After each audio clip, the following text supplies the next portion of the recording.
Okay, Chair, we're now streaming live on YouTube. I'll hand the meeting over to yourself. Thank you, Amanda.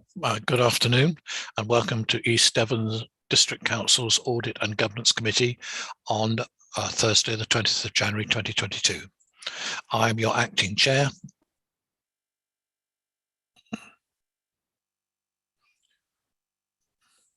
I'm your acting chair, Councillor Nick Hookway. I would also like to welcome anybody watching the meeting via the live streaming. Based on a decision of the Council to continue virtual meetings until the 11th of May 2022, I would like to remind both members and public attending or watching that this Council has delegated much of its decision-taking powers to our senior officers. May I remind members that the Code of Conduct applies throughout this meeting. We also reserve the right to remove and disconnect any participant who is disrupting the meeting by whatever means. Please turn off any telephone devices off or to silent. In the event of a break in the internet connection, please bear with us as we try to reconnect. After 15 minutes, if we are not able to reconnect, we will consider the meeting adjourned and reconvene at a later date. If you wish to comment, please raise your electronic hand and wait to be called. Any members of the public who want to view the agenda can do so by visiting our website at www.eastdevon.gov.uk. We will now start the meeting by doing a roll call of committee members here present. Thank you, Amanda. Thank you, Chair. Councillor Armstrong. Councillor Barrow. Present, thank you, Amanda. Councillor Cahill. Councillor Gazzard. Present, thank you, Amanda. Councillor Hookway. Present, thank you, Amanda. Councillor Kemp. Present, thank you, Amanda. And Councillor Twiss. Okay, Chair, I can confirm you are quorate today. Okay, thank you very much. Okay, agenda item 1, public speaking. Do we have any public speakers? No? We don't, no. No, okay, thank you. Right, agenda item 2, minutes of the previous meeting. If anyone has a comment on the set of meetings from the 18th of November 2021, please do this by raising your electronic hand. If no hands are raised, I will take this as an indication that you all agree the minutes of the previous meeting. Do we have any hands raised? I can't see any. Councillor Miller has got his hand raised, Chair. Right, Councillor Miller, please. Yeah, thank you, Chair, Acting Chair. I was advised by the usual Chair, who can't be here today, Councillor Hawkins, that this was the appropriate opportunity to raise my concerns with the minutes. I've raised it at full council, but I would like them to be amended because whilst the minutes cover the successful votes that took place at the last meeting, it doesn't give detail for the vote that took place that was unsuccessful, which was Councillor Twiss's proposal.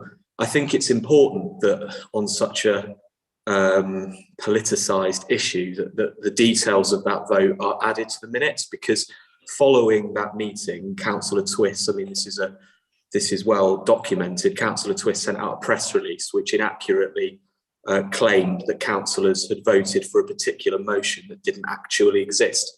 The wording was completely different to his press release, and that's why I think that the minutes of the last meeting need to reflect the vote that didn't pass as well as the vote that did. So whilst I'm not on this committee, I'd like to suggest that those minutes be added to so they reflect the full nature of the debate, and so that when fake news is in the local circulation, that the councillors can point journalists towards the official record, so as to clarify what actually happened. Thank you, Chair. Thank you. Well, I've no objection to the minutes being amended.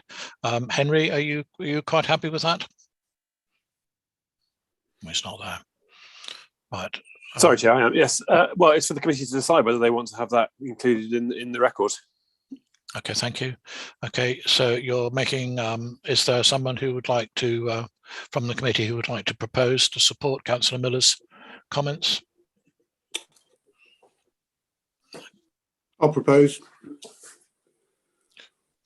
Thank you, Councillor Gazzard. Do we have a seconder, please? Yeah, Councillor Kemp, second that. Okay, Councillor Kemp for second that. Now I can see also here, Councillor. Excuse me, Chair. Yes, Excuse me, yes, Chair. yes. Councillor Kemp was the one that proposed it. I think you thought it was Councillor Gazzard, and Councillor Barrow does have his hand up. Yes, I was just about to come. Councillor Gazzard. Yeah. Yeah, I'm just about to come. Sorry, go on. Sorry. So at the moment, Councillor Kemp proposed the motion. You need a seconder, and I'm not sure if that's Councillor Barrow because he's got his hand up. Okay. Thank you. Thank you for that correction. I'm sorry I missed that. Let's go to Councillor Barrow first because he's got his hand up. Yeah. Thank you, Chair. I'm happy to go along with this, but I'd want to know the wording before I agree. You know, I'm happy to agree the minutes as such, but I don't want them to be a formal record until I see what they're going to be changed to, or I can't vote to agree them if I don't know what they're going to be.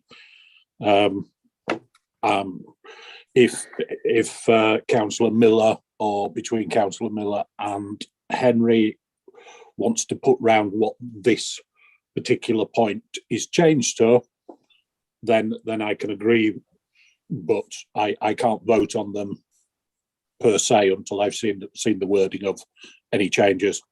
I'm happy for them to be changed, but I just want to see the wording of what the changes are going to be before I can vote on them. Chair, the easy answer is we'll just bring them back. So if they're not agreed, it needs to be amended. We'll bring them back. Okay, to the next meeting. Sorry. Yeah. Okay. Yes. Fine. Okay. So I'm happy that we bring the minutes back to the next meeting.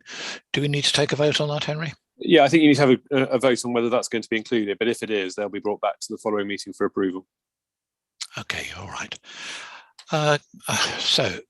Does anybody like to propose a recommendation that the minutes be brought back to the amended minutes be brought back to the following meeting?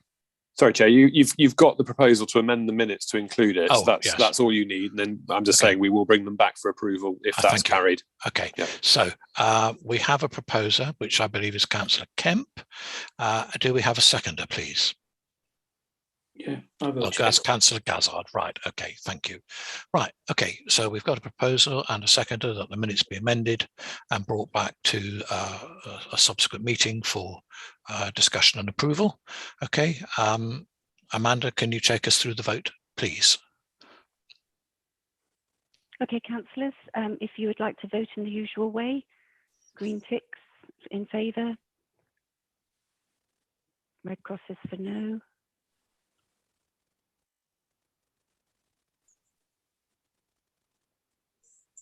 Okay, Chair, I've got 4 councillors agreeing to the recommendation, so that's passed. Okay, thank you very much indeed. Right, thank you. So, right. So now we move on to agenda item 3, apologies. I understand we have apologies from Councillor Pook, Councillor Hawkins and Councillor Hayward. Amanda, do you have any other apologies, please? No, I don't. Okay, thank you very much. Right, agenda item 4, declarations of interest. Amanda, please. Thank you. I'll start with you, Chair. Councillor Hookway. None that I can think of. Thank you. Councillor Gazzard. None at the moment, thank you, Amanda. Councillor Barrow. None, thank you, Amanda. Councillor Kemp. None, thank you. And Councillor Twiss. None, Amanda, thank you. Right. Okay, thank you, Chair. Thank you very much. Agenda item 5, late items or matters of urgency. There are none. Agenda item 6, confidential or exempt items.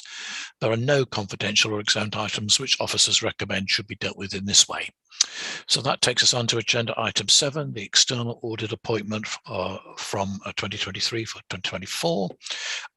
Can I now ask Simon Davies, strategic lead for finance, to present his report? Thank you, Simon. Thank you, Chair. I won't go into much detail in that. I think I've laid out all the necessary information in the report itself. It's quite detailed. So this is in connection with external audit appointment from 23-24 onwards for 5 years. This will be a recommendation from Audit and Governance to Council, unusual position in that it has to be Council who make this particular decision. So what I'm looking for in terms of your approval is a recommendation regarding accepting the public sector appointments process and their offer. So the PSAA offer in terms of the tendering and management of external audit appointments. So the report does highlight there are alternatives for the council in terms of either going alone in terms of a tender or joining up with other authorities. I've highlighted in the report that there's no appetite locally to do anything separate, and individually we just wouldn't be big enough to attract a decent sort of tender bids, if you like. So although again the report highlights that perhaps it hasn't been hugely successful in many aspects, the current PSAA contract, but there are reasons for that, which I've put in the report. So I consider the best option for this council is to continue with a nationally led procurement exercise and management of the contract, but that's for members to debate. Thank you, Chair. Thank you, Simon. Okay, do I have any members who wish to speak? I can't see anybody. Right, okay, that's fine. Okay, oh yes, we have, sorry. Councillor Barrow. Can I make that recommendation that we go with the PSSA contract?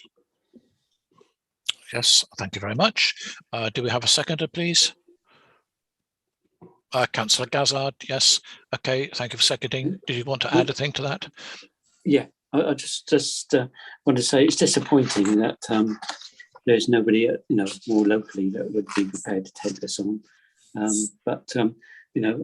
So we don't have really any alternatives. So I'm happy to second the motion that we go along with Simon's recommendation.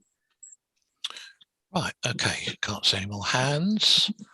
So I'd like now to move the report from the chair. So can I invite members to vote in favour or against recommending approval of the report, please? Oh, wait a minute. So anxious. Right. That's unanimous in favour, Chair. Thank you very much. Okay, agenda item 8, external audit progress report from Grant Thornton. So can we have a report, please, from Beth Garner and Jackson Murray of Grant Thornton? Over to you. Thank you, Chair. If I start at the beginning of the report on page 4 of our report, this highlights the progress that we have made in the financial statements audit to date and the progress in our value for money work. Our value for money work is due to be completed partially alongside the completion of the financial statements audit, but we have 3 months after having signed off the financial statements in order to complete that work. So we may exercise some of that 3 months, we may get that work completed at the same time as the opinion, and we discussed this with Simon and other officers yesterday.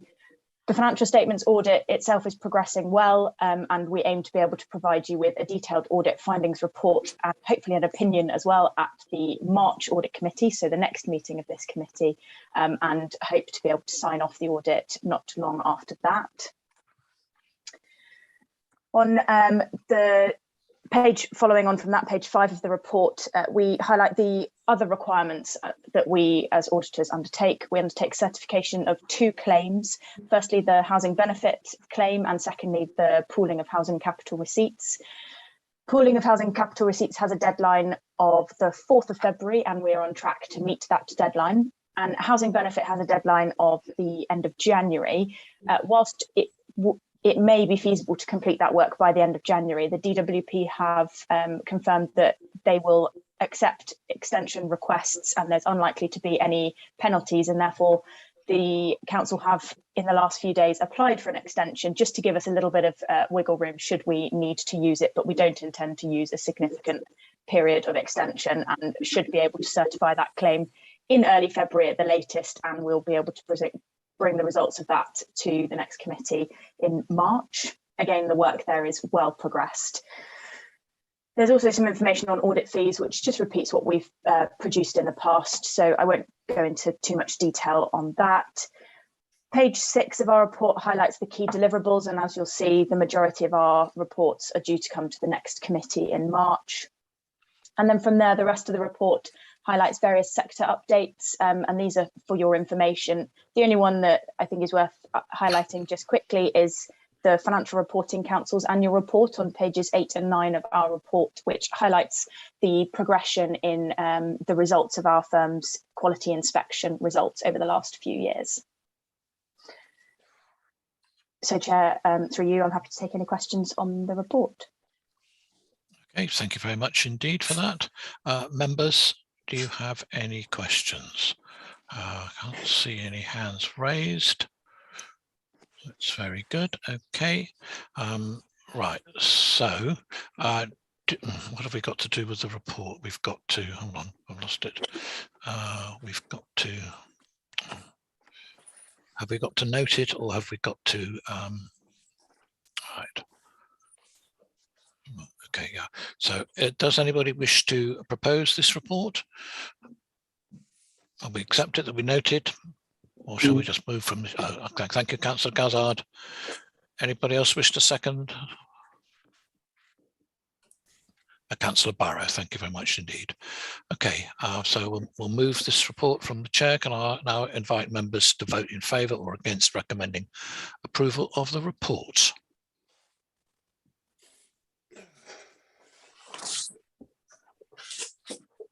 That's unanimous in favour, Chair.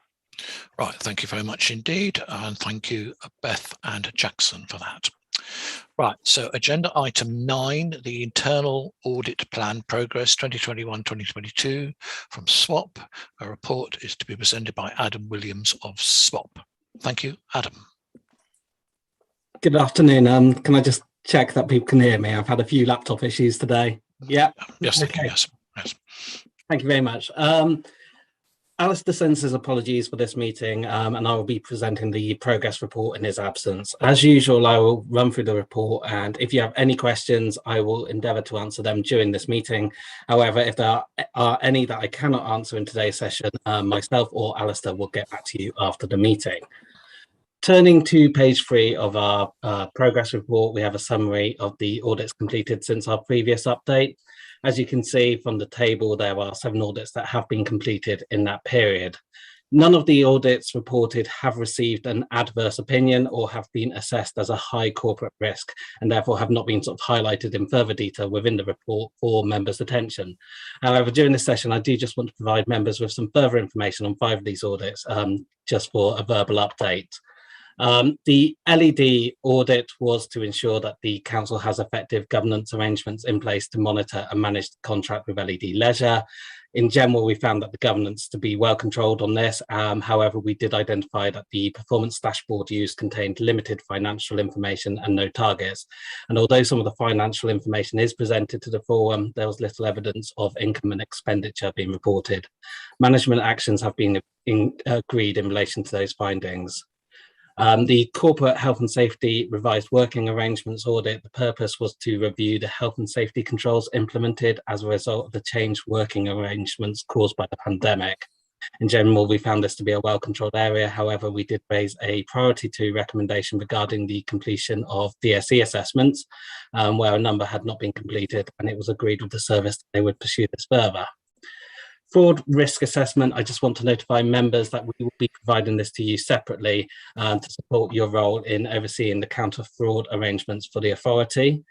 Election financing, I just want to notify members on this one that this was a report that was originally requested by members, and therefore we have provided a copy of the final report in the members portal document library, which will provide detailed information on the findings and the objective of the review.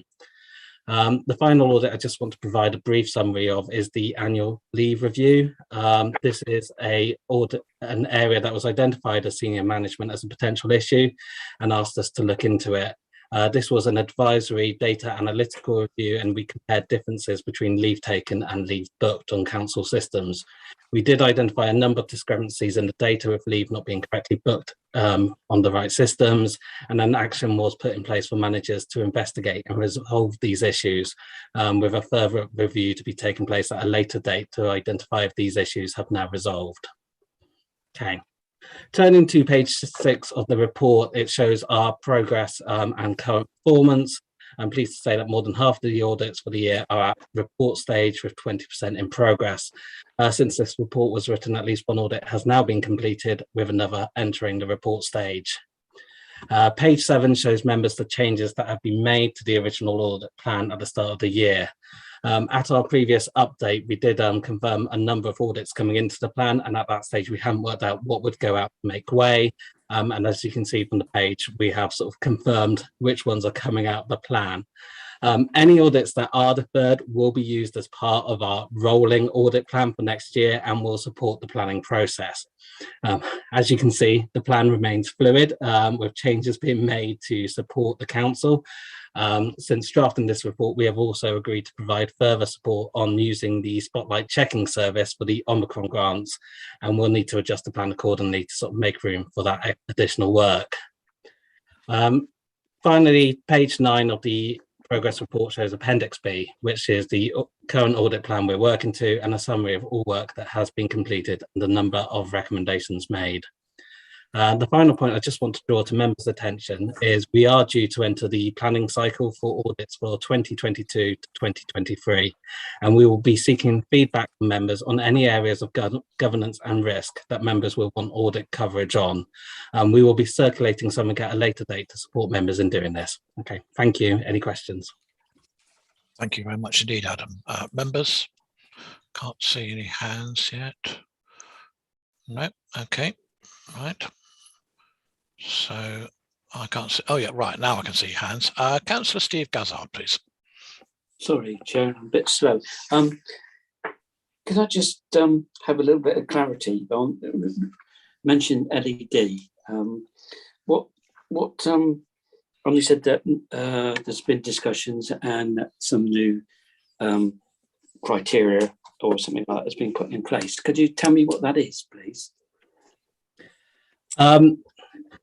So the primary weaknesses we sort of identified is they do have a sort of forum involved that supports the governance arrangements, but some of the reporting information provided was sort of lacking a bit of detail. So some of the performance reports didn't have targets, and we felt there was some financial information that could be better provided. I don't have the details exactly to hand on sort of what information was missing, but we have agreed that that information will be updated and will be provided to the LED monitoring forum, and the target date for implementation on that was November 21. So hopefully it should be implemented by now. Okay, thank you very much. Okay. Okay, Councillor Paul Miller, please. Thank you, Chair. I would like, if I'd be grateful to learn more about the homelessness audit. It says here, look at increasing need for temporary accommodation, impact on the housing service due to more people getting evicted. Can I just ask what is that going to cover? Is it going to cover the rising costs of emergency accommodation, which has rocketed in recent years, and looking at value for money, or is that not part of the brief on that? And then there's another interesting one here on disabilities facilities grants, which I've recently had come up as part of my casework with residents, actually. So one or two residents stating that they don't feel that the system is being administered very well and isn't advertised. Is that audit in progress, and is there anywhere I can look at that review, or is that still to come? I apologise, Chair, I'm not brilliant at reading these. I'm not a member of this committee, and I'm not great at reading these reports. So grateful for any guidance from the auditor. Thank you. Okay, thank you. Adam, did you want to come back on that?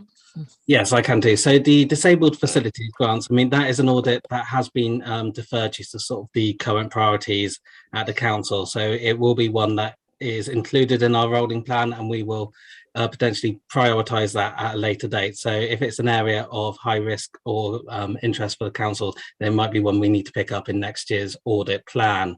The homelessness and prevention and temporary accommodation the audit is currently underway. The objective we're focusing on that one is to provide assurance that the council has identified the effective homelessness prevention schemes and is overseeing the outcomes of these schemes and has a delivery plan in place to increase the number of temporary accommodation to meet demand. It will be right within that sort of view to look at the finances available and how, you know, how they plan to achieve that temporary accommodation. Obviously, you need the two to work together in that area. So yes, we would be looking at giving some assurance on that. Chair, can I just come back very briefly? Why and how was the audit on the disabilities facilities grant, why was it deferred, by whom, and what was seen as a great priority? Because this is I feel this is a really, really important and urgent issue to be looked into, and I'm concerned about why. I apologise if it's been deferred in a recent meeting, I've missed this, but whose decision was it to defer it? Thank you. Well, I expect it was probably to do with all the various grant applications that were coming through and staff had to be reallocated. Shall I take that? Yes, please, Simon. Thank you. Yes. Yeah, so yes, exactly right, Chair. There was a number of the grant checking spotlight work that SWAP needed to undertake, and they're within a set time scale. Also, there were additional audits that the committee has to come through, such as the elections audit and others. The disabled facilities grant audit was seen to be as less priority, but it would have been a decision of audit and governance in terms of the plan is approved by audit and governance, and any amendments made come back to audit and governance for their approval. So it's within the committee's say if they believe that one should be put back at the top of the list again. I think it's already been indicated that we will look to try and bring that in as one of the first audits in the new plan, Councillor. Right. Okay. Thank you very much. Is there anybody else? Any other hands? I can't see any other hands. Right. Well, we're asked to merely note the. Oh, sorry, Councillor Gazzard. Sorry. I do apologise, Chair. My laptop isn't really slow. Thank you for that, Simon. But unless it was a meeting that I wasn't at, I don't remember that. But I could be wrong, and if I am, I apologise. But I do think what Councillor Miller says, that it is very important, these grants, and I do think that if we can, we should move it up to the top of the list, because if there is money there and grants for people, we must promote that and publicise it a lot better than what we are at the moment. So I think that it should go further. Understand, as I said, if it can, go to the top, because it is important. Thank you, Chair. Would you like to make that as a recommendation, Councillor Gazzard? Yes, Chair, please. Thank you. Do we have a seconder for that recommendation, please? Councillor Kemp, thank you very much indeed. And Councillor Kemp, did you want to speak? No, apologies. That's fine. I think it is very important. Okay, thank you very much. Councillor Barrow, you had your hand up. Are you? Thank you, Chair. I was just going to second it, but yeah, we've got 360 odd days of audit probably next year. If that's one of the first in the new year, then I'm pleased to go with it. Okay, thank you very much. Okay, so Henry, are we happy with the recommendation? Can't see Henry. Where's Henry gone? Yes, Chair. Okay, so we note the report and we ask that the report on disability comes to the top of the list. Right, okay, so let's move the report now, and can I ask or invite members to vote either in favour or against recommending the approval of the report, please.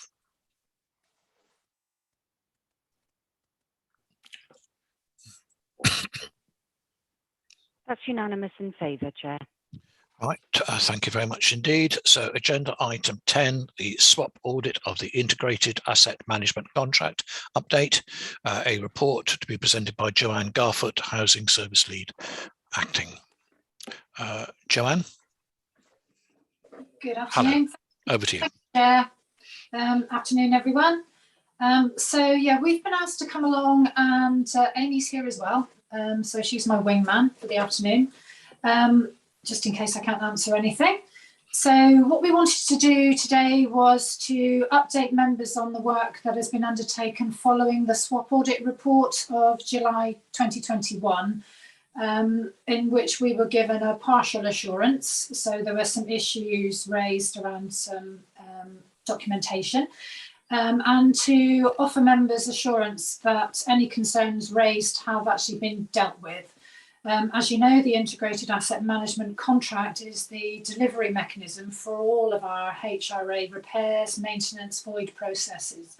And it's managed by our procured contractor, Ian Williams.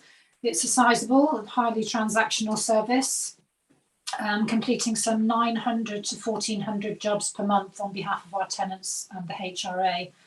As outlined within the report, there are very strong governance procedures written within the contract, and these are followed scrupulously to ensure a clear audit trail, risk mitigation, value for money, and financial probity. The governance meeting structure is detailed in the report, so I won't go into that, but it is pivotal to the smooth operation and monitoring of this contract. There are also very clearly understood escalation and decision-making processes that support all frontline delivery. The amber issues contained within the original audit report focus predominantly around documentation, not on the actual effectiveness, operational capacity or delivery of the core service. These documents were in existence, we just couldn't find them quickly enough to present them to the auditor. This is largely due to the fact that we had seen a significant change in staff roles just prior to this. Namely, there was a new property and asset manager, a new contract manager, and also a new housing service lead. So we have obviously reviewed our filing and document storage systems as a result of us not being able to put our hands on those documents quickly enough. So we should never come up against this particular issue again. However, I'm pleased to be able to tell the committee that since this report was written, a very thorough follow-up audit review has been undertaken by SWAP. This is standard practice and ensures that any issues raised within audit reports are addressed, evidenced and embedded in any ongoing processes and procedures. We have just last week supplied the auditors with a bundle of documents, plans, meeting minutes, etc., to evidence the robust governance of this contract, and we are confident that the auditors will confirm significant progress has been made to address the issues raised within the audit. We consider that 8 of the 9 findings are now complete and that considerable progress has been made towards the final item. That final item is a monthly financial report from Ian Williams. Work is ongoing with that, but as you can imagine, it's quite difficult to extrapolate information over such a large contract. So it's very much a work in progress. Obviously, as soon as that new audit report is available, the committee will have sight of that. So that's kind of it for my update. So happy to take any questions if people have any questions. Thank you, Joanne. Members, are there any questions? I can see one hand, and that is Councillor Miller. Councillor Paul Miller, please. Thank you, Chair, and thank you, Joe, for this update.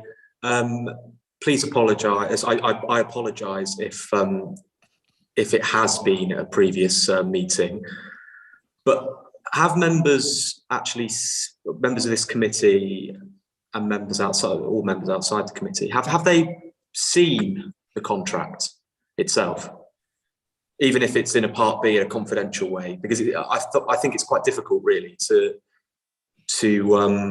assess the document without actually seeing the contract as a primary document. I understand why this wouldn't be able to be shared in public for obvious reasons, but at the same time, I think, you know, from my point of view, in my ward, there's a great deal of supported housing, sheltered housing, and there has been some criticism of the performance of Ian Williams as a contractor.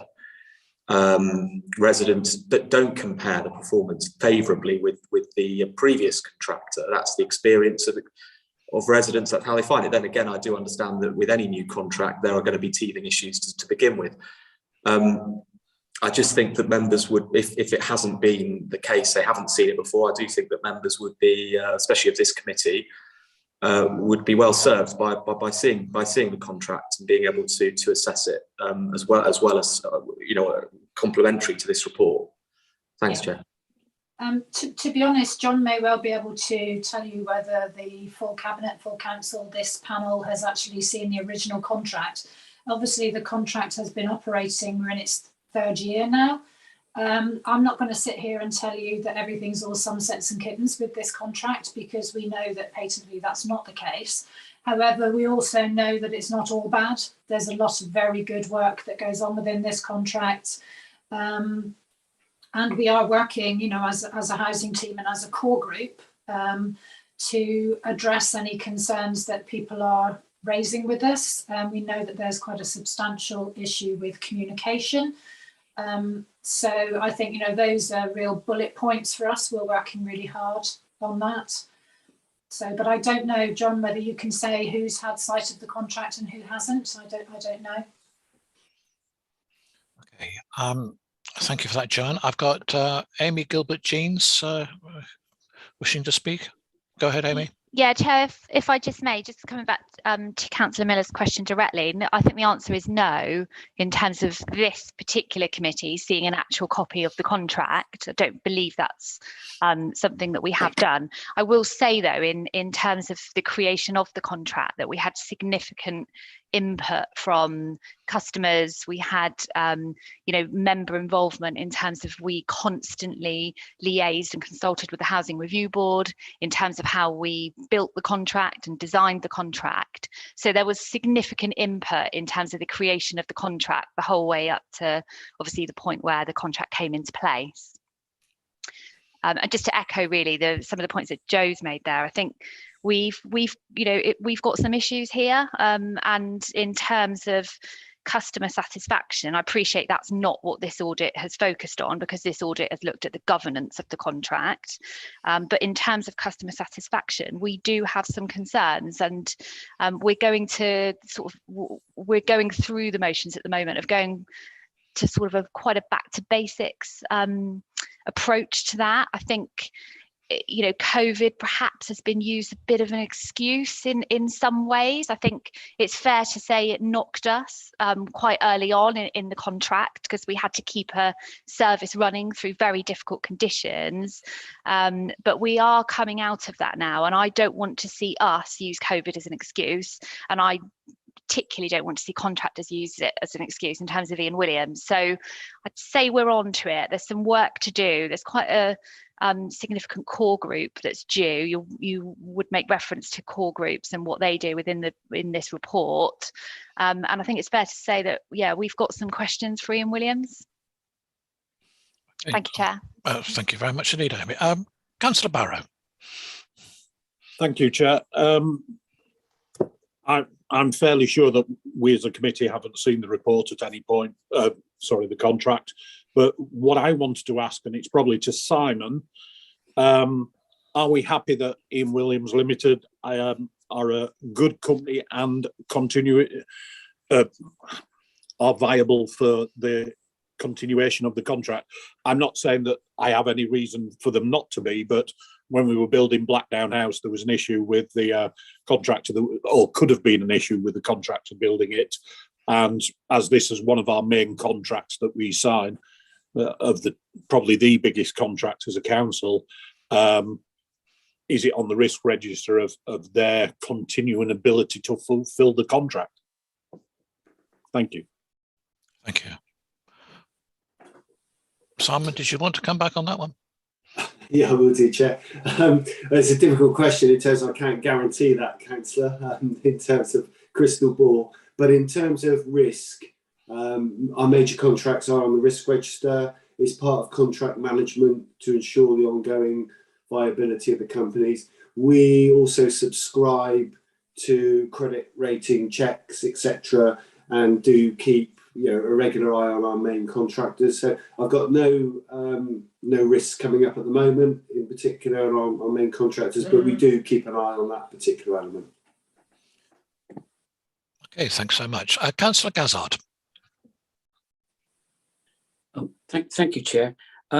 Yeah, I know the report is to do with governance, but I think, and we know I've been banging on for this for many years now, especially at Housing Review Board. I am concerned that we do get promises that things are going to improve, and my concern is about accountability of good service and how you measure from residents what they thought of the service they received. I mean, in years gone by, it was done by the form and a free post envelope.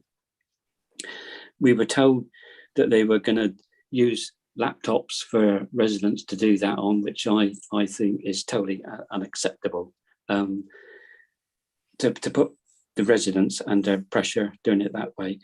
So, and I think at the end of the day, it's the council that will, and especially councillors, that will take the flak from residents when they have an issue regarding how do they say whether or not they are happy with the service that they received. And I do know it was brought up at the service review plan this week, I think, to do with the budget.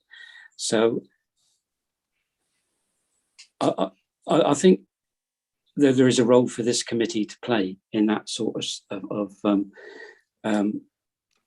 gauging whether or not we are getting a fair service and that our residents are being given the proper opportunity to respond to the works that we employ Ian Williams to do. And I just think that we seem to have drifted away with Ian Williams by how we get a response from the clients and the residents, sorry, should I say, and that there should be some serious thought to going back to the previous system. Thank you, because it's not working at the moment still. Thank you. Okay, Joanne, do you want to come back on that? Yes, please, if I could. Councillor Gazzard, you're sort of preaching to the choir, really. I think one of the challenges that we have with this particular contract is being able to canvass a wide enough opinion of what's going on. Obviously, as Amy's already alluded to, we are doing a sort of a back to basics on this. We're going back to the beginning. We're trying to figure out what's what. We see the complaints coming in. The vast majority of those complaints are around communication. So they're not necessarily about the actual repair or the standard of their service delivery. The issue seems to be around how long it might take to get that repair, how many times an appointment may well perhaps be moved or rescheduled. So what we are trying to do, and in fact we've been covering this morning in Housing SMT, is we are trying to sort of rack our brains as to what the best way is to canvass as broad an opinion as possible from all of our tenants, because that's the only way that we're going to be able to give weight to our argument that we're having with Ian Williams, that actually the word on the street is that this contract is not delivering what we would hope it would with regards to service to our tenants. Obviously, we need to hear from our tenants in order to be able to refute the KPIs that they're coming up with. So because, as much as it seems as if we get a lot of complaints about this service, we actually don't. We don't receive a huge number of complaints in regards to the size of this contract.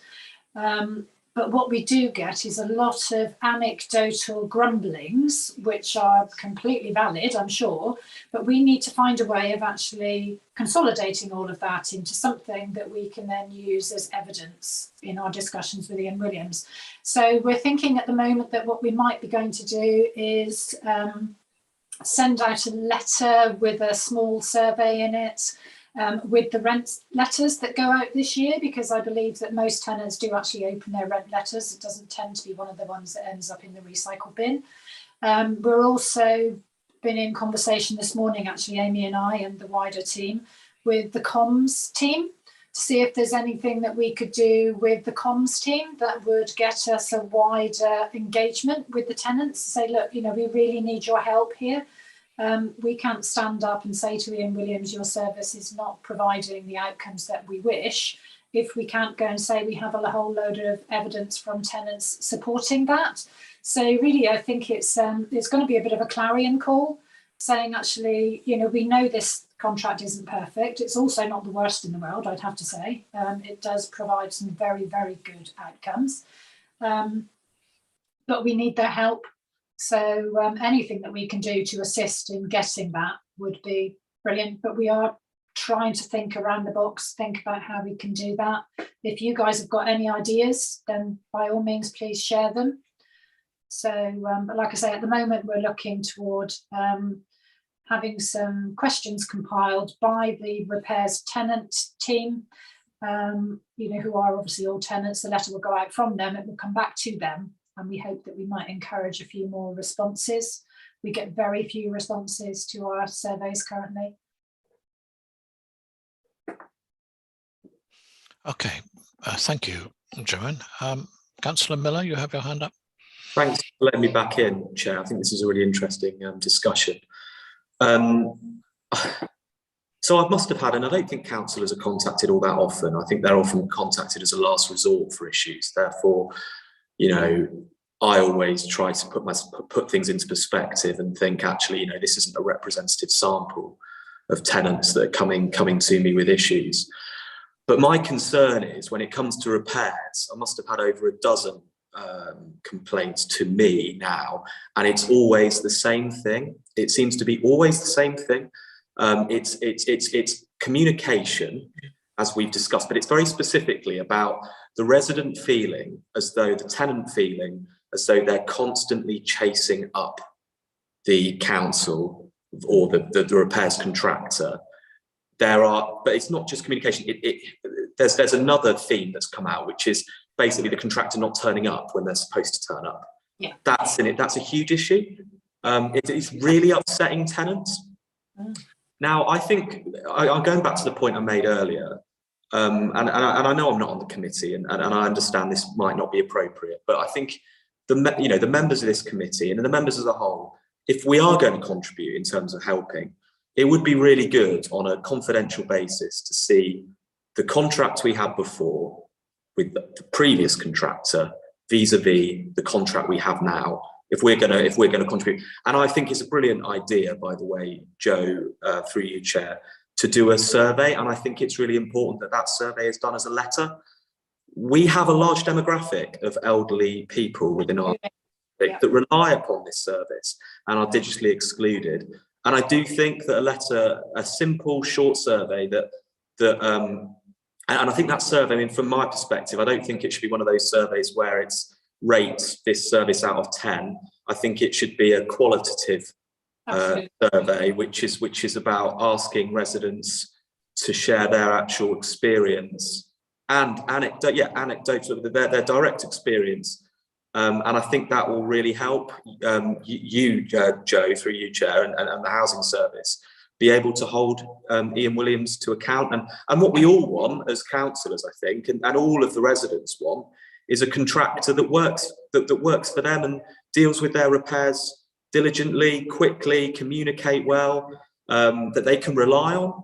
And obviously, when a repair isn't done in a acceptable time period and the communication is awful, it causes significant stress and anxiety for the residents. That's what I'm concerned about. So I see this as an urgent piece of work, and I hope through you, Chair, that the Housing Service have the budget and all the resources to get this survey drawn up and to get this distributed as soon as possible, because I think this is an urgent issue that needs to be resolved as soon as possible for the welfare of our residents. Thank you, Chair.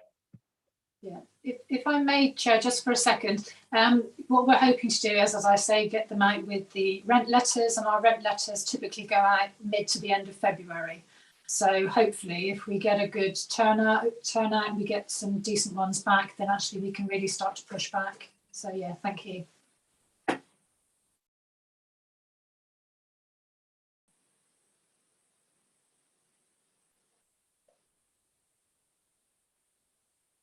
We can't hear you, Chair.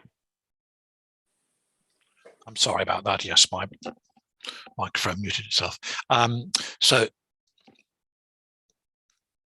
Councillor Chapman, you've just put your hand up. What can we? What would you like to say? Can I just ask? Thank you, Chair. You know, I know I'm not on the committee.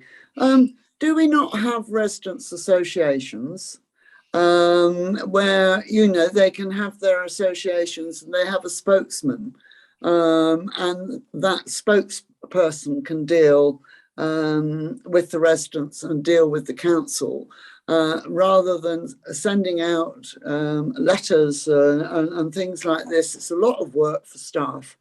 So I don't understand why we can't have, you know, quite a few residents' associations. And also I have found out, you know, over the years, actually, that a lot of our tenants think if they have a problem, it should be dealt with immediately. Now, I know personally myself, and I'm sure you do, Chair, that, you know, when you have problems in the house and you want some work done, you can't actually get someone round in a couple of weeks unless it's an emergency plumber. You know, trying to get work done in the private sector, it does take time. And I don't think a lot of residents perhaps understand this from what I have experienced myself with residents. But no, I'm just wondering why we haven't got sort of, where there's groups of shelter housing, why we can't set up associations and sort of have one spokesperson that can deal with the staff, rather than sending out letters and then having to go through the letters and working out everyone's problems. I don't know if anyone could clarify all this for me. Thank you, Chair. Thank you, Councillor Chapman. Joanne, did you want to come back? Yes. Just Yes, reply. Chair. We don't have tenant associations as such. What we do have is tenant participation panels. So for exactly that reason, so that you can have, you know, a group of tenants that come together and advocate for a wider group of tenants. We have those in many areas of housing, repairs being one of them. And it's the repairs panel that we want to work with to draw up the questions, so that the questions that go out to tenants are meaningful and give us the sort of answers that we require in order to make a change within the contract. I don't know whether does that answer your question? How many have we actually got in Exmouth? Associations or panels? To be honest, I couldn't tell you at this particular moment. I can certainly find out for you. They tend to be linked to streams of work rather than addresses. So, for instance, a repairs panel, a sort of a panel that overviews any of our policies, procedures, that sort of stuff. We have, so they tend to be linked to sort of streams of work or issues that tenants themselves raise and say, actually, we think we could really do with a panel for this. So we have a complaints panel, for instance. They tend to be linked to specific pieces of work rather than geographical areas. So I can see John's trying to interject here as well. Yes, I'll ask Amy Gilbert-Jeans next. She had her hand up, and then we'll go to John. Amy. Thank you, Chair. I think Councillor Chapman raises a good point, and I must admit I wouldn't know how active the resident association groups are now. Years ago, they used to be very active, and they used to be a really excellent source of sort of feedback for us. And we'd often send officers along to monthly resident association meetings, and it was really, you know, great proactive work that we used to do. I must admit, in the last few years, and I think probably more so because of COVID, a lot of those groups have disbanded. They're definitely not as active as they used to be. committee. But I think it's probably a worthwhile exercise, us just sort of refreshing where some of those resident association groups are out in the communities. And they could also, exactly as Councillor Chapman says, be a great audience for us to go and canvass in terms of collecting wider views of residents in those areas. And that's it. Thank you, Chair. Okay, thank you very much. Right, do we have any further comments on this agenda item? We've been asked to note it. So can I now move the report from the chair? Can I invite members please to vote in favour or against recommending approval of the report, please? Thank you.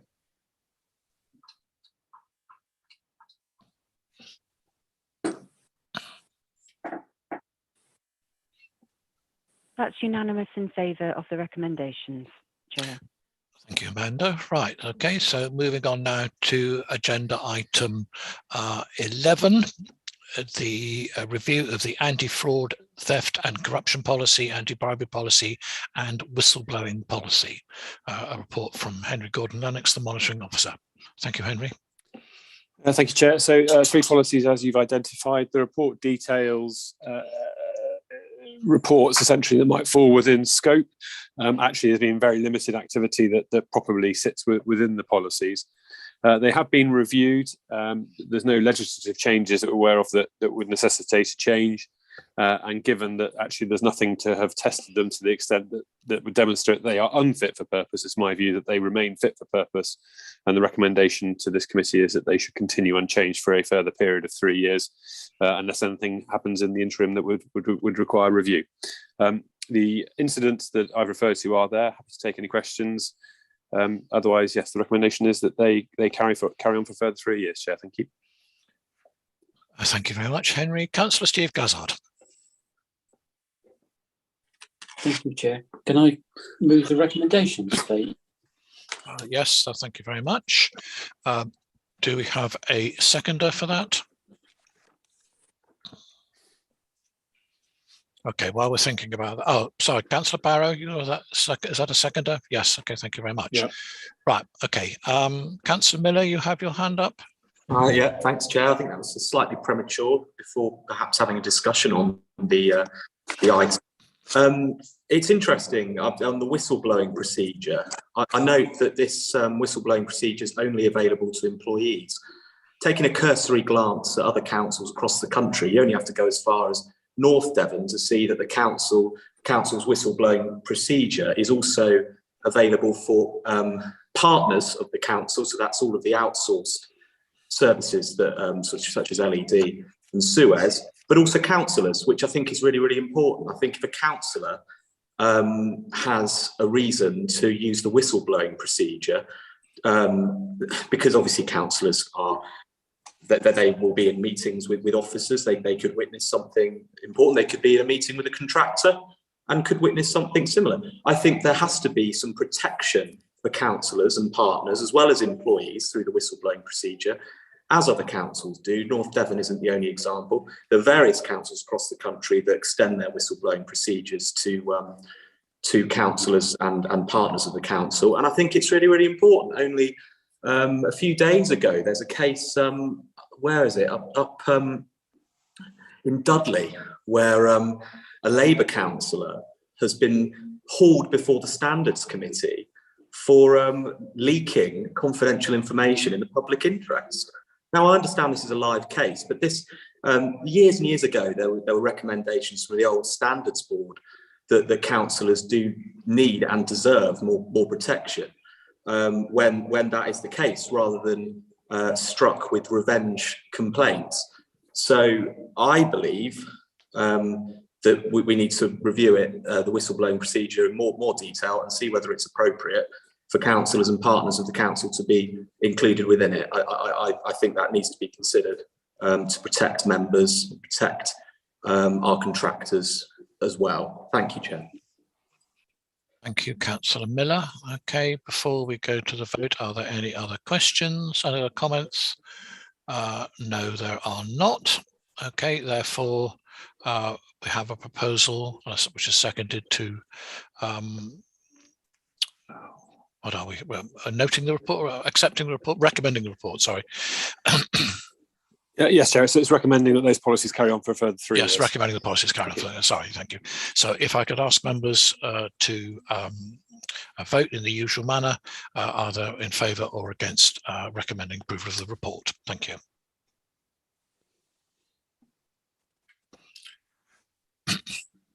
That's unanimous in favour of approval, Chair. Thank you very much indeed, Amanda. Okay, we now move on to agenda item 12, the RIPA update and policy review, a report by Henry Gordon-Lennox, strategic lead for governance and licensing. Thank you, Henry. So thank you, Chair. Yes, so this is the RIPA report. My apologies. The committee asked for an update, or sorry, perhaps not an update. It was an explanation, I think, giving a bit of the framework around RIPA a little time ago. And yes, so my apologies. It's taken a while for that to come forward. It's contemporaneous also in the sense that IPCO, which is the sort of regulatory body, has also been in to review the council's procedures. And so I'm updating the members following that review. There are some tweaks to the policy. They're relatively minor, and I've identified the general nature of them in the report. I haven't gone through the policy and specifically identified them, but they're all relatively minor as the report identifies. So the framework and what RIPA actually is in the report. I'm happy to discuss that in any detail there is, but otherwise the recommendation is please to recommend the adoption of the revised policy, which is in Appendix A. Thank you. Thank you very much, Henry. Do we have any comments, please? Can't see any comments there at all. Could I have a proposal that we adopt the report, please? Thank you, Councillor Barrow. Do we have a seconder, please? Can't see a seconder. Councillor Barrow, did you want to speak? Sorry.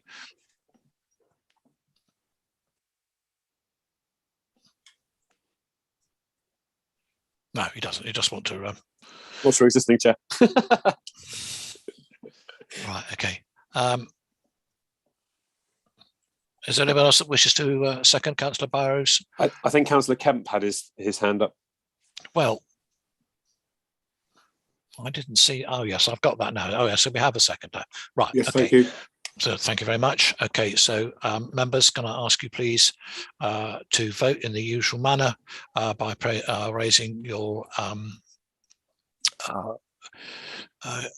voting.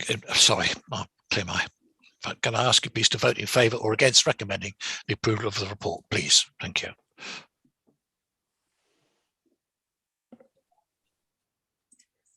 That's unanimous in favour of approval, Chair. Thank you very much, Amanda. Right, so we move on now to agenda item 13, the Audit and Governance Forward Plan. Are members happy to recommend the forward plan for approval? Councillor Arnott, did you wish to say something, or is that just a proposal? I'm not on your committee, Chair, so I can't do it. And also, just thank you so much for stepping in today. Great job. Yes, I'm a bit concerned about the forward plan. Cabinet asked Audit and Governance to help us with what I would consider to be a medium urgent matter, which is regarding Seaton Jurassic. Now, the context is that we are having as a council to spend quite a bit of money just to keep it standing still. The process of analysis of its current position is that there are defects, there are clear defects in the construction, and I won't rehearse the rest of it, but as you know, we are again spending more money looking to seek alternative uses and so forth. But whilst we want as a cabinet to look forward, we cannot ignore the past on this, not least because we're going to have to explain to the people of East Devon why the different use that will come forward in due course, hopefully over the next few months, has happened. Now, it isn't just about any errors of judgment made. No, I don't mean that pejoratively. It isn't just about the choices made about how the building would be run and what went in there. There's nothing we can do about that. Those were decisions that were made in the past. Political decisions or whatever. Some people agreed at the time, some disagreed. So we can't reheat that. But what we must do is look at the contract for the building. Now, we hoped that Audit and Governance will be able to help us with this. And I note from your minutes, Chair, that you approved earlier on, 18th of November 2020. We did not approve the minutes. The minutes have gone back for amendment and approval at a subsequent meeting. Thank you, Chair. Probably that didn't. Seat Jurassic wasn't part of that discussion, I imagine. No, okay, it was not. Forgive me, I didn't see it part of the meeting. So, well, the minutes that you haven't yet approved do record on the 18th of November the intention of Audit and Governance to be doing something on this early in the new year. But I note that in your forward plan, looking at what's going to come forward for your meeting on the 16th of March 2022, there is no mention of any work to do with Seaton Jurassic at all. Now, informally, I've heard that it's being said that this is, too much, and SWAP have got an awful lot on at the moment, and everybody else has, and so forth. But this isn't rocket science. In fact, to be quite honest, Chair, if I was given permission, I'd do it myself. I'd come into the building, I would look in the appropriate filing cabinet for the various contracts. At the same time that this building was being built, whatever the cost was, 5 million, something like that, I was spending a tenth of that building a rather better community centre in Collerton with 2 massive halls, a preschool, a youth club and a scout centre over 2 floors. And so the fact that this building cost 10 times as much is a real concern. Where the focus needs to be is, I suspect, on the roof of the building, which has caused trouble, is going to cause trouble, and we need to understand how choices were made around the commissioning of that. It's really important. So, Chair, I suppose what I'm asking, well, I'm interested to hear what other committee members have to say. But it is disappointing because on this schedule, it looks like we're not going to get anything until about June, I would imagine. And given that we're working on an ongoing basis on what's going to be the future of Seaton Jurassic, that's way off schedule. These 2 things need to be happening at the same time. Now, I note that on the 18th of November, also Audit and Governance suggested that this may be referred to scrutiny. But with all the best will in the world, scrutiny does not have the access to the forensic skills of the kind of auditors that your committee has, Chair, which is why Cabinet thought ANG would be the best place for it in the first place. I have absolutely no doubt whatsoever that a smart auditor, and we've got plenty present in this meeting, would only need 2 or 3 days just to have a look at the contracts, have a look at what was delivered, be able to offer assurances or otherwise that the contracts have been duly delivered, look at the choices around the design and what any alternatives might have been at the time, and just report back to us, and it would be very useful. So, to be honest, Chair, I don't know where to go. If what ANG want to do is not move ahead with it, then what I will do at Cabinet on the 2nd of February is I will bring it back into Cabinet. So I'd be just so grateful for your guidance and any views from members. Thank you. Right, thank you very much. Councillor Barrow. Thank you, Chair. In the minutes of the 18th, it says that from the Chair, it was recommended that SWAP be asked to add this to their 2022-23 audit plan. If the leader is asking us to move that forward, then there needs to be a discussion between probably Simon and SWAP of what needs or what should be dropped from the final audits of Q4 this year and bump those into Q1 of next year for that to happen. That's a conversation that other people need to have.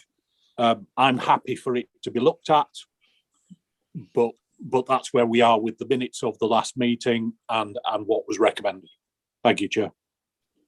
Okay, Councillor Miller, you're next. Yes. Yeah, but it's on a different issue. Councillor Gazzard might want to speak about this one. Okay, thank you, Councillor Gazzard. Yes, thank you, Chair. I would be interested to hear what Simon might be able to advise on whether or not we could get the audit done sooner rather than later. And I know what it says in the minutes, but I mean, we, in hindsight now, we are talking about a lot of money that was built, that was paid out for this contract, and obviously as a governance committee, we do have a responsibility to see that the money that ratepayers give us is spent correctly, and that the contract has been done as it should have been. So, I mean, if there is a possibility, Simon, that you could recommend that maybe we could move something and get this audit undertaken sooner rather than later. And I'm no expert, so obviously we'd have to take the auditor's advice whether they could do it sooner rather than later. But I think, as Councillor Arnott has said, that there is some urgency on this, and it has been talked, as he says, at Cabinet, and I think it's been talked in other forums as well. So I think that there is the possibility, and I'm looking at Simon because he's got more knowledge of it than me, but if he feels that we can move something around so that we could get this audit done sooner, I would be proposing that, please.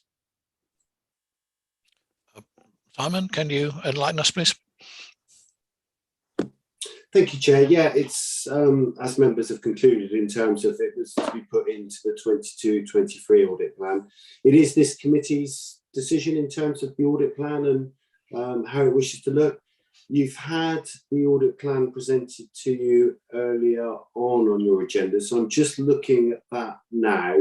That was on page, if you look at page 39 of your agenda, and I'm looking to Adam to advise me here as well. But on page 39, you've got a list of audits that were planning to be started at the end of Q3 and into Q4. So you've got debtors, council tax support, housing benefit, housing rents. The restart grants will need to do to meet government guidelines. You've got economic resilience, housing compliance, asbestos checks, firm step follow-up audit, sorry, and the integrated housing maintenance contract follow-up, which is on the discussion. So if any of those members feel take less priority, it's within your gift to drop one or two of those and replace it with the Jurassic Centre audit. From those, my take, says he biding time for Adam to have a look and go and add to the conversation, but probably that's all right. Economic resilience perhaps wouldn't harm dropping to the next quarter.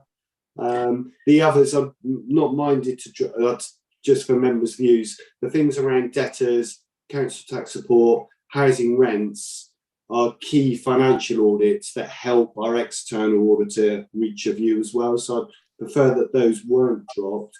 But Adam, did you have a view? Yeah, I mean, potentially economic resilience could go out. I mean, I think if this one needs to go in, we can then potentially confirm what are the lesser priority ones, even outside of this meeting, because it's changing on a sort of regular basis with everything that comes in and out. I think there is some other work going on with the Jurassic Centre, isn't there, which would feed into any lessons learned. Am I correct on that? And that's there might be a reason for the timing. So I just wanted to ask whether, where it goes in, I guess. Okay, so through the chair, sorry, we're having discussions amongst ourselves. So through the chair, there was some external reports in terms of the state of the maintenance of the Jurassic Centre. So there was an external review taking place that would have then helped in terms of the swap audit review. I would have thought that would probably be done by the end of the quarter for swap. So it would be useful to have that information. It should be in place. So there's a caveat, but it's up to the committee if they wish us to include that audit in this year. We can facilitate that and report back to you as to which audits we've dropped. Okay, thank you. Councillor Phil Twiss, please, you have your hand up. Chair, thank you very much. I understand the urgency of all of the audit work that we undertake or is undertaken on our behalf at East Devon District Council. This strikes me as being something that's just been an idea foisted on us today, a bit knee-jerk. It's not necessary. we're actually approaching the end of the financial year. So 22-23 is upon us on the 1st of April. It's disruptive, I think, to change a schedule now. There's no reason why I wouldn't have thought that the Jurassic audit couldn't go in early in the new year 22-23. But we've already heard now within the last few minutes about things will have to be checked, changed. I see no sense in being disruptive, considering we're close to the end of this financial year with plenty of work to be done, which is all serious work. And certainly I would be keen to perhaps bring it up the order for Q1 in 22-23, but certainly not to do it in this financial year. It's just very disruptive. And in my opinion, it's unnecessary, but I take the point that it is important for the work to be done.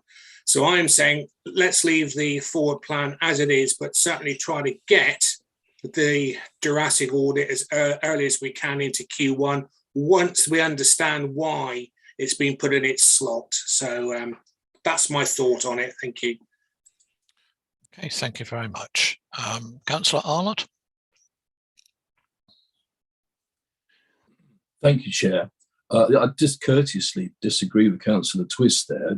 Just to remind you, this was discussed at Cabinet in early November. It was at your committee on the 18th of November, which is why I mentioned that, and that's now something over 2 months ago. So for Councillor Twist to say this has just been dropped in today is not the fact of the matter.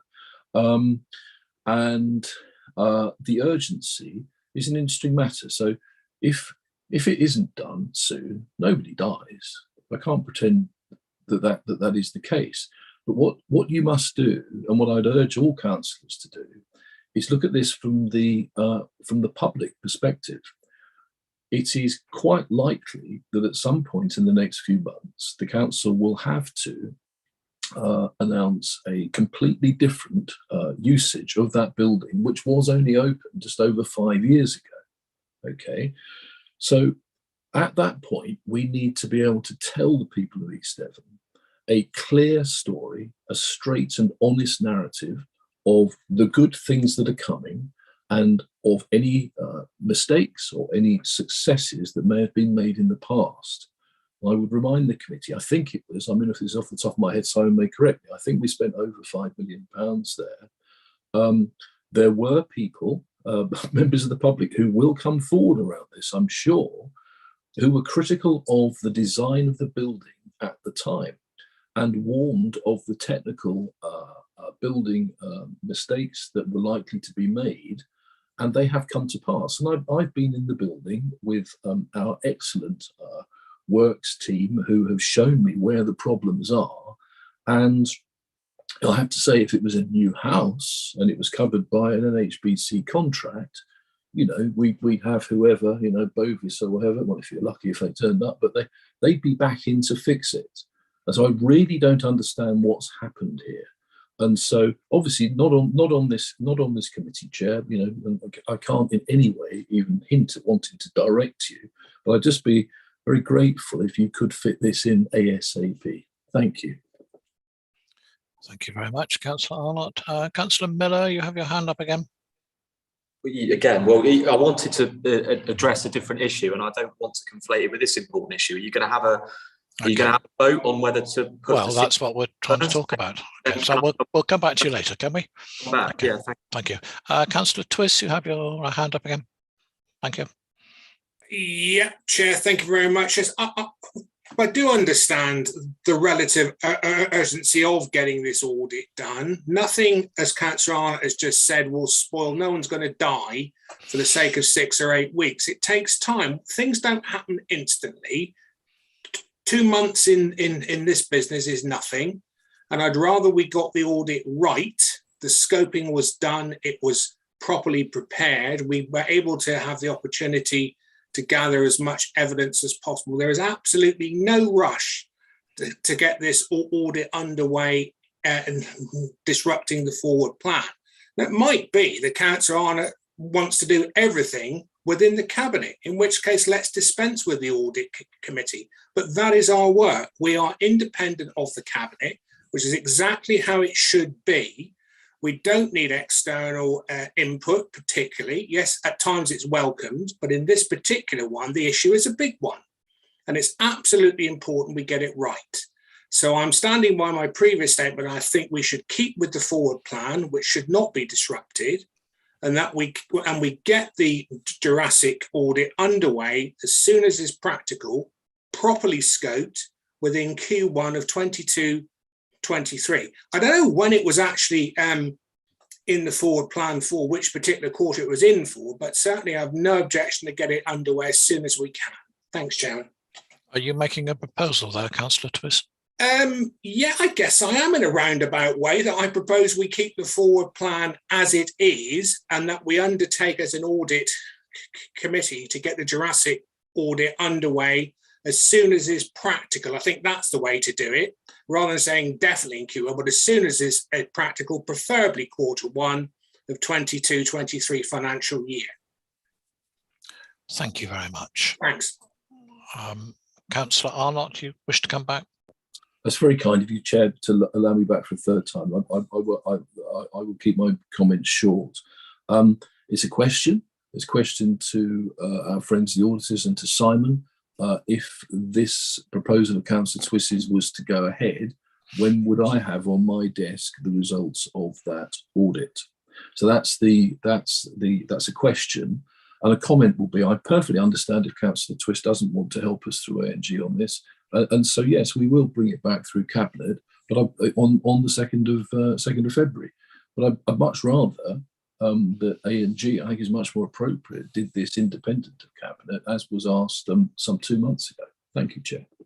Thank you. Simon, did you want to come back on that point?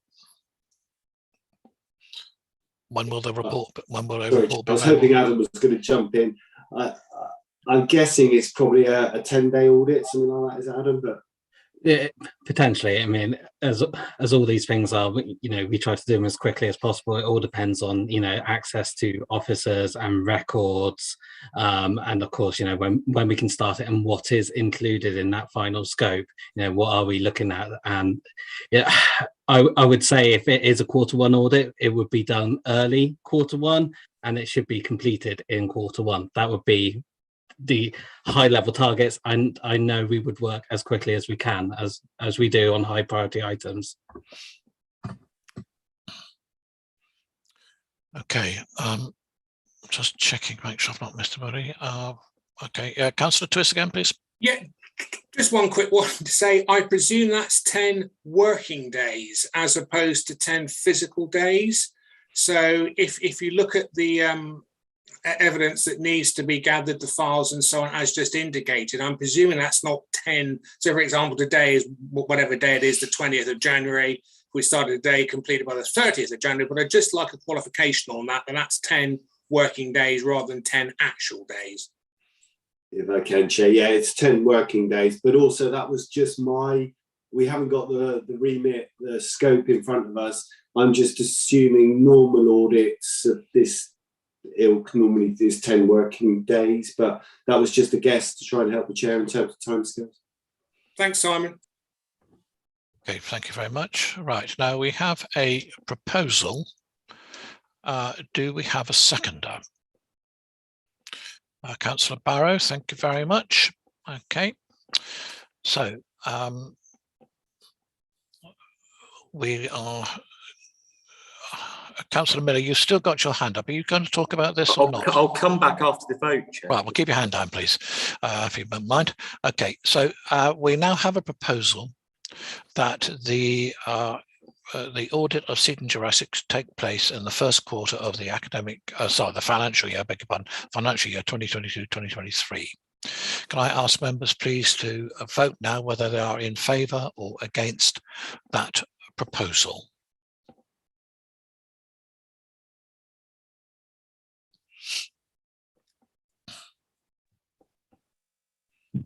That's three votes against the proposal, Chair, and 2 votes in favour. Right, so the proposal is... The vote has not been successful. Thank you. Okay, proposals is rejected. Right, thank you very much. So that puts us back where we are at the beginning. So Simon, can you make a suggestion, please, as to how we're going to get out of this impasse? Well, yeah, as you say, Chair, you're back to where you were in terms of it was planned for the 22-23 audit anyway. The proposal was to bring it forward as one of the first audits of the year. So your alternate now, if you wish committee to consider, is to fit it into the 21-22 last quarter, and for SWAP and myself and then the committee to consider which audits to drop to make room. So it's whether, I suppose, in short, is it a priority for you that you wish us to try and accommodate into the 21-22 last quarter audits? Thank you. Councillor Gazzard. Thank you, Chair. Yeah, I'd like to move, Chair, that it's treated as a priority, and that we look at, as has been suggested, that we put it in place of economic resilience. Thank you. That's a firm proposal, yes? Yeah. Thank you very much indeed. Do I have a seconder for that, please? Thank you, Councillor Kemp. Right, okay, so we now have a proposal that the Seaton Jurassic work is now taken as a priority and put in place of economic resilience on the 21-22 work plan. Okay, so can I ask our members to vote to show whether they are in favour or against that recommendation, please?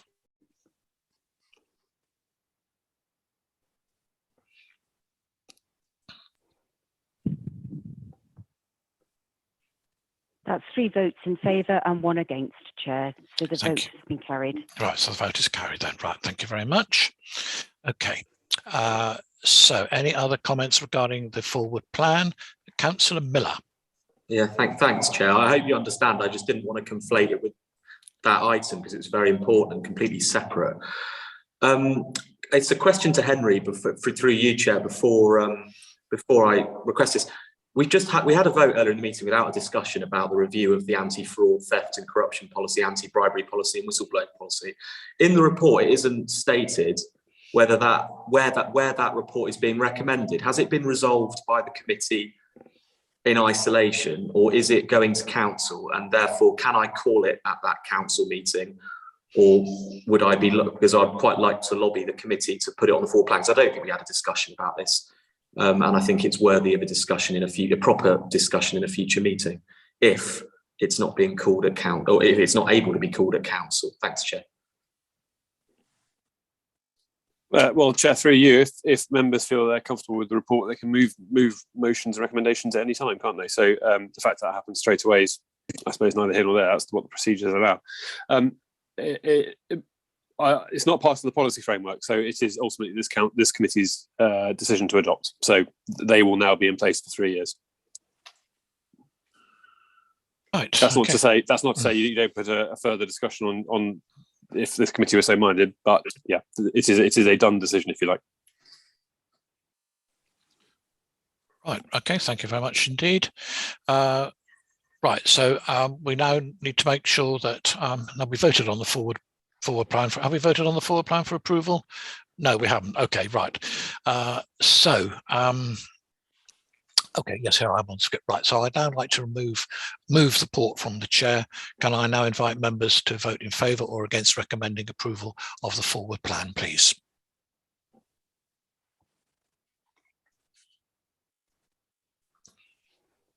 That's unanimous in favour of approval, Chair. Thank you. Thank you very much indeed, Amanda. Right, okay, well that brings our meeting to an end, and I would like to thank everyone, including any members of the public watching online, for taking part. However, can I just remind all those present that the supporting officer will confirm when the meeting is no longer